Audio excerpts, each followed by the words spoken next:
సంక్రాంతి సినిమాలు రిలీజ్ అయ్యి ఇంకా నెల రోజులు కూడా అవ్వలేదు, కానీ అప్పుడే నెక్స్ట్ ఇయర్ సంక్రాంతి డేట్ల కోసం పోటీ పడుతున్నారు మన హీరోలు. మరి నెక్స్ట్ ఇయర్ పోటీకి కొత్త హీరోలు ఎవరైనా వస్తున్నారా, లేక ఆల్రెడీ సంక్రాంతి సీజన్ నే కేర్ ఆఫ్ గా మార్చుకున్న అనిల్ రావిపూడి లాంటి వాళ్లే కర్చీఫ్ వేసుకున్నారా?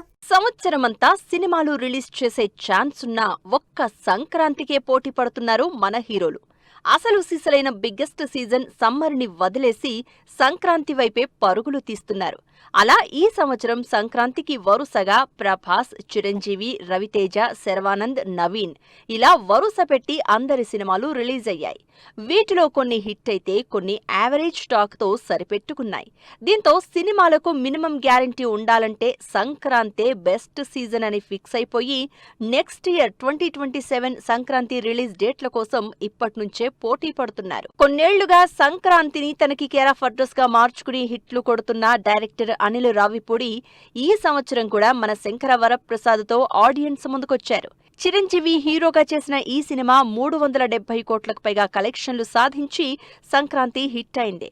లాస్ట్ ఇయర్ కూడా సంక్రాంతికి వస్తున్నాం సినిమాతో వెంకటేష్ కి 300 కోట్ల హిట్ ఇచ్చిన అనిల్ రావిపూడి నెక్స్ట్ ఇయర్ కూడా వెంకటేష్ తో అదిరిపోద్ది సంక్రాంతి అంటూ మరో సినిమాని రెడీ చేస్తున్నారు.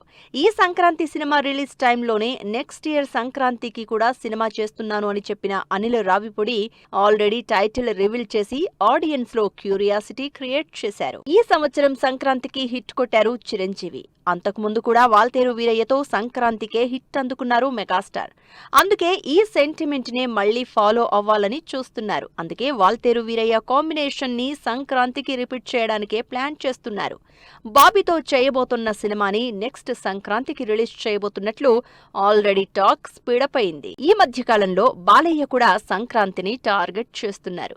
ఇప్పటికే వీరసింహారెడ్డి, డాకు మహారాజు సినిమాలతో సంక్రాంతికి మంచి హిట్ అందుకున్న బాలయ్య ఈసారి మాత్రం 2027 సంక్రాంతి రిలీజ్ ని ఎవరి కోసం సాక్రిఫైస్ చేయను అంటున్నారు. అందుకే గోపీచంద్ మలినేనితో చేస్తున్న సినిమాని సంక్రాంతికే రిలీజ్ చేయడానికి ఫిక్స్ అయినట్టు తెలుస్తోంది. ఇక అక్కినేని హీరోలకి కూడా సంక్రాంతికి మంచి హిట్ రికార్డుంది. అప్పట్లో వరుసగా ఫ్లాపుల్లో ఉన్న నాగార్జునకి సంక్రాంతికి రిలీజ్ అయిన బంగారు రాజు సాలిడ్ హిట్ ఇచ్చింది. మళ్లీ అదే ఫామ్ లోకి రావడానికి సంక్రాంతినే సెలెక్ట్ చేసుకున్నారు నాగార్జున. సంక్రాంతికి వచ్చిన సోగ్గాడే చిన్ని నాయన సినిమాలో డైలాగ్ వాసివాడి తస్సాదియా అని టైటిల్ గా నెక్స్ట్ ఇయర్ సంక్రాంతికి డేట్ లాక్ చేసుకోమని లేటెస్ట్ గా ట్వీట్ వైరల్ అవడంతో ఈసారి సంక్రాంతికి పోటీ సాలిడ్ గా ఉండబోతోందని తెలుస్తోంది.